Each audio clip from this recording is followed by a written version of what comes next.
নমস্কার বন্ধুরা, মামুনির রান্নাঘর এক্সপ্রেস ফুডে আপনাদেরকে অনেক অনেক স্বাগত। আজকে আমি দেশি মুরগির একটা ঝোল বানাবো, অন্যরকম স্বাদের, একদম অন্যরকম ভাবে।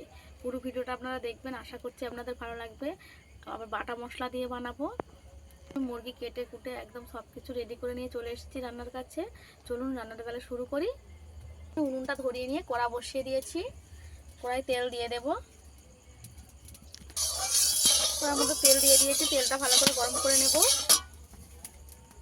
একদম অন্যরকম স্বাদের। পুরো ভিডিওটা আপনারা দেখবেন, আশা করছি আপনাদের ভালো লাগবে। শুধু আমি আলু কেটে নিয়েছি একটু বড় বড় করে, কেটে ভালো করে পরিষ্কার জলে ধুয়ে নিয়েছি। এবার ভেজে নেব। প্রথমে আমি আলুগুলো ভালো করে ভেজে নেব।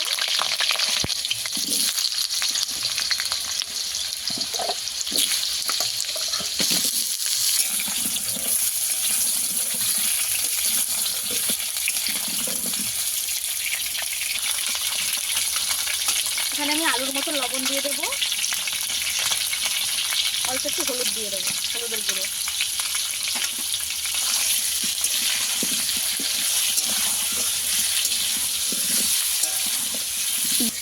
এখানে আমার আলুটা ভাজা ভাজা হতে থাক, আমি মাংসটা একটা ম্যারিনেট করে নেব। এখানে আমি মাংসটা নিয়ে নিয়েছি। এখানে দুটো দেশি মুরগি নেওয়া হয়েছে। এখানে কিন্তু দেশি মুরগিগুলো আমার মেয়ে মুরগি আছে। এখানে আমি পেঁয়াজ দিয়ে দেবো কিছুটা।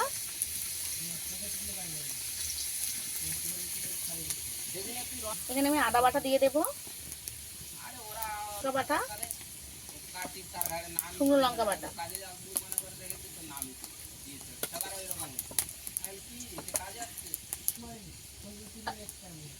এক চামচের মতো রসুন বাটা। লবণ দিয়ে দেবো স্বাদ মতন, আমি একবারেই লবণটা দিয়ে দেবো।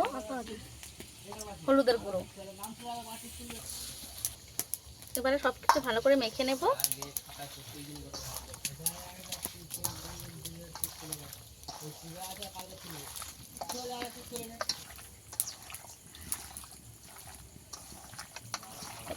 এবারে এটাকে আমি ভালো করে একটু মেখে নেব, একটু দাবিয়ে দাবিয়ে মেখে নিতে হবে।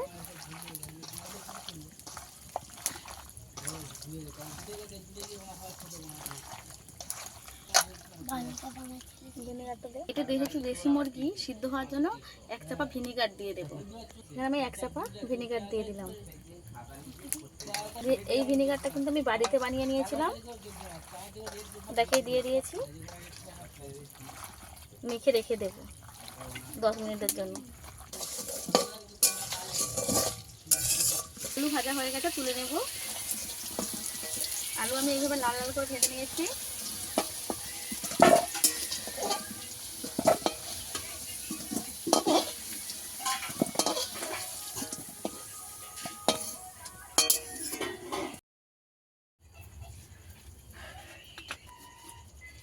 ফোড়নে দিয়ে দেবো দারুচিনি আর দুটো তেজপাতা,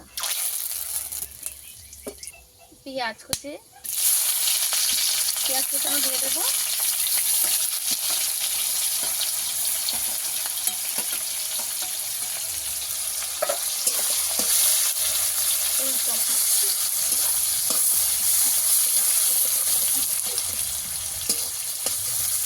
পেঁয়াজটাকে আমি লাল লাল করে ভেজে নেব।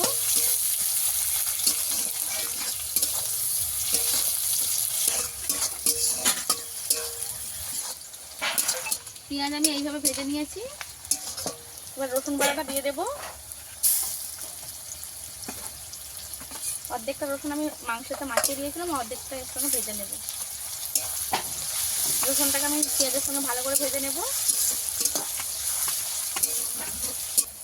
সেটাকে টমেটো দিয়ে দেবো।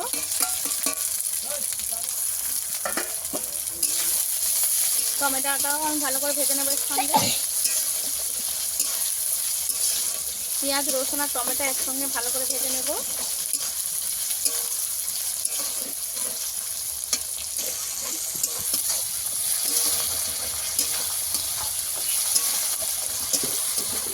পেঁয়াজ, রসুন আর টমেটো ভালো করে ভাজা হয়ে গেছে। এবার মাংসটা দিয়ে দেব। মাংসটা দিয়ে দেব।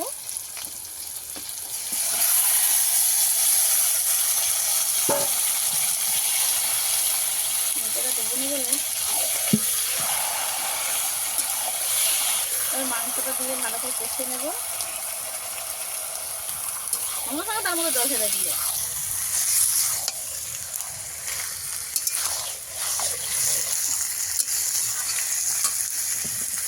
এবারে মাংসটাকে আমি ভালো মতো কষিয়ে নেব, ভালোভাবে কষিয়ে নেব।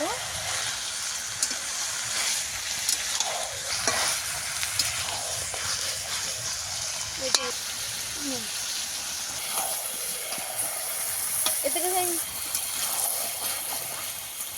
একটু সময় নিয়ে কষিয়ে নিতে হবে মাংসটাকে।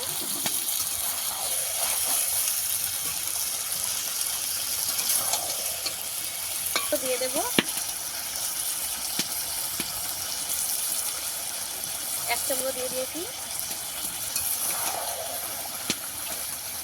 আবারও ভালো করে কষিয়ে নেব।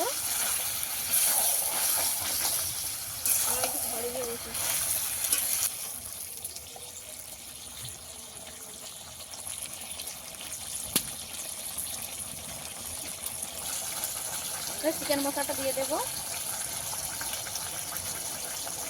1 চামচ দিয়েছি আমি।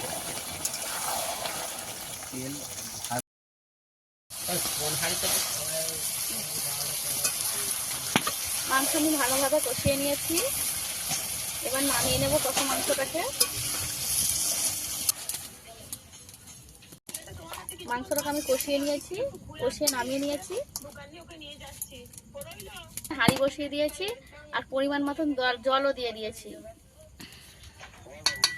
জলটা ভালো করে গরম হয়ে গেছে, এবার মাংসটা তুলে দিয়ে দেবো হাঁড়ির মধ্যে।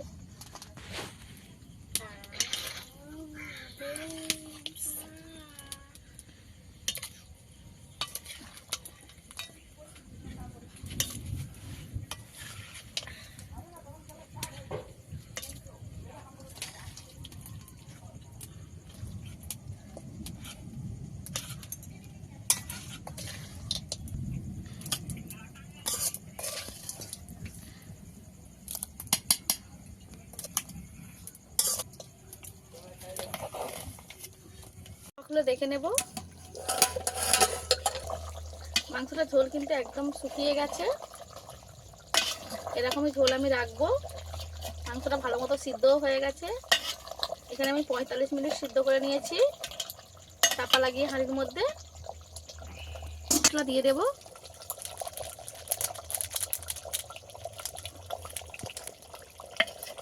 নেড়ে দেবো একটু।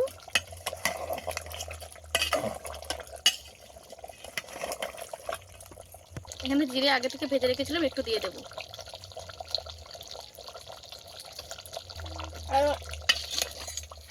এবারে মাংসটাকে আমি লাবিয়ে নেব, লাবিয়ে আপনাদেরকে দেখাচ্ছি কেমন হয়েছে। মাংসটা আমি নামিয়ে নিয়েছি। এই মাংস ঝোলের রেসিপিটা আপনাদের কেমন লেগেছে অবশ্যই কমেন্টে জানাবেন। আর ভালো লেগে থাকলে লাইক, কমেন্ট আর শেয়ার করতে ভুলবেন না। এরকম নিত্য নতুন ভিডিও পাওয়ার জন্য আমার চ্যানেলটা সাবস্ক্রাইব করে পাশে থাকার জন্য অনুরোধ রইল। আজকে ভিডিও এই পর্যন্তই, দেখা হচ্ছে নতুন কোনো ভিডিও নিয়ে।